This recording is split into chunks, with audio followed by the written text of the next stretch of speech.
અમરેલી જિલ્લાના ચિત્રાસર ગામમાં વન્યજીવોનો આતંક ફરી એકવાર ચરમસીમાએ પહોંચ્યો છે. મોડી રાત્રે બનેલી હૃદયદ્રાવક ઘટનામાં વન્યજીવોએ ગૌશાળામાં ઘૂસીને 3 થી 4 નિર્દોષ ગાયોના મારણ કર્યા હોવાનું જાણવા મળ્યું છે.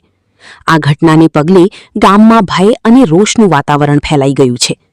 સ્થાનિક પશુપાલકો અને ગ્રામજનો દ્વારા વન વિભાગ સામે ગંભીર આક્ષેપો કરવામાં આવ્યા છે. તેમનું કહેવું છે કે છેલ્લા 1 મહિનાથી વારંવાર રજૂઆતો કરવા છતાં કોઈ અસરકારક કાર્યવાહી કરવામાં આવી નથી. ખાસ કરીને રાત્રિના સમયે પેટ્રોલિંગનો સંપૂર્ણ અભાવ હોવાના કારણે આવી ઘટનાઓ વધતી જ રહી છે.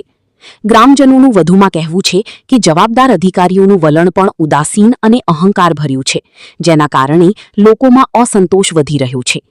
નોંધનીય છે કે આ પહેલો બનાવ નથી. અગાઉ પણ દીપડાના હુમલામાં એક નાની બાળકીનો જીવ ગયો હતો. તેમજ દીપડાઓ ગામ સુધી પહોંચી જવાના બનાવો સતત સામે આવી રહ્યા છે. વધતા જતા વન્યજીવોના ખતરા વચ્ચે ચિત્રાસર ગામના લોકોએ તાત્કાલિક પગલાં લેવાની માંગ ઉઠાવી છે.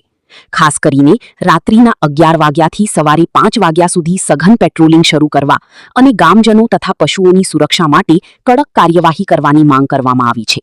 હાલ આ ઘટનાએ ગ્રામ્ય વિસ્તારમાં સુરક્ષા વ્યવસ્થાને લઈને અનેક પ્રશ્નો ઊભા કર્યા છે. રિપોર્ટર મૌલિક દોશી, અમરેલી. આપનું નામ? મારું નામ રાઠોડ ડાયાભાઈ બાબુભાઈ, ગામ ચિત્રાસર.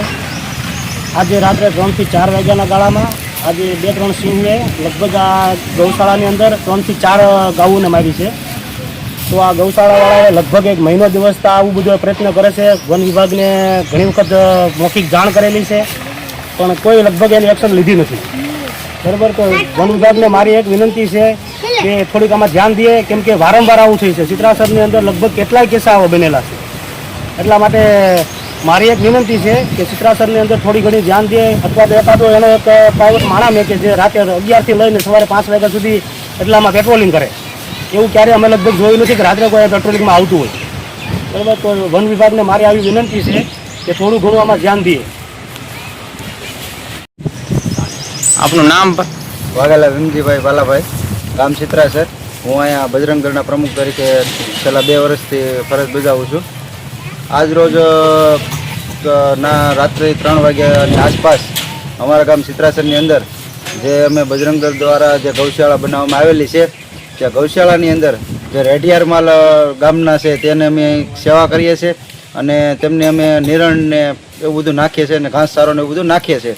તો આજ રોજ રાત્રે 3 વાગ્યે જંગલી પ્રાણી સિંહ દ્વારા અમારા 3 થી 4 માલઢોરને મારી અને આજે જોકે મારી નાખેલા છે. અને અમે ફોરેસ્ટવાળા વિભાગને અમે જાણ કરી છે, છતાં એ લોકો નથી અમારી ઉપર ધ્યાન કર્યું અને એ લોકો અત્યારે કોઈ કાર્યવાહી પણ નથી કરી. અને એમને ફોન કર્યો, આરએફઓ સાહેબને ફોન કર્યો. આરએફઓ સાહેબ કીધું કે તમે અમને હુકમ ન કરી શકો અને અમે પણ ના આવી ન શકીએ. બીજું પ્લસમાં કે અમે આવા તો અવારનવાર 1 મહિનો દિવસથી એમને ફોરેસ્ટવાળાને અમે વિનંતી કરીએ છીએ, આખા બજરંગ દળવાળા લોકો, અને અમે અવારનવાર રજૂઆત કરીએ છીએ ફોન દ્વારા ને, તો છતાં એ લોકો અમારી ઉપર કોઈ ધ્યાન નથી દેતા. આવા કિસ્સા અમારા ગામમાં ચિત્રાસરની અંદર ઘણી વખત બન્યા છે.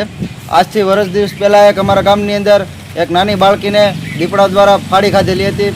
ત્યારબાદ એક દીપડો એક માલિકીની રહેણાંકવાળા મકાનમાં ઘૂસી અને એ ઘૂસી ગયો હતો.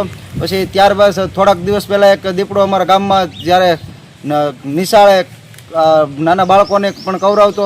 આમાં ફોરેસ્ટવાળા ધ્યાન નથી દેતા અને અમારા સરકારશ્રીને એટલી જ વિનંતી છે કે જો અત્યારે આવો બધા અવારનવાર બનાવ બને છે તો આની જવાબદારી કોણ લેશે? ફોરેસ્ટ વિભાગવાળા એમ કહે છે કે અમે કોઈ જવાબદારી નથી લેતા, અને એના જો પશુને કોઈ પણ થયું હોય ઈજા તો માણસો ઉપર ઓલો દંડ ને આ તે ને એવું બધું મૂકે છે, કેસ કરે છે. અને અમારા પશુ ઉપર ગાયો, એક બાજુ સરકાર એમ કહે છે કે તમે ગાયો બચાવો, અમે ગાયો બચાવવાની પ્રયત્નો કરીએ છીએ અને આની ઉપર કોઈ એ લોકો ધ્યાન નથી દેતા. તો સરકારશ્રીને એટલી નમ્ર વિનંતી છે કે આની ઉપર થોડી કાર્યવાહી કરવા નમ્ર અપીલ છે.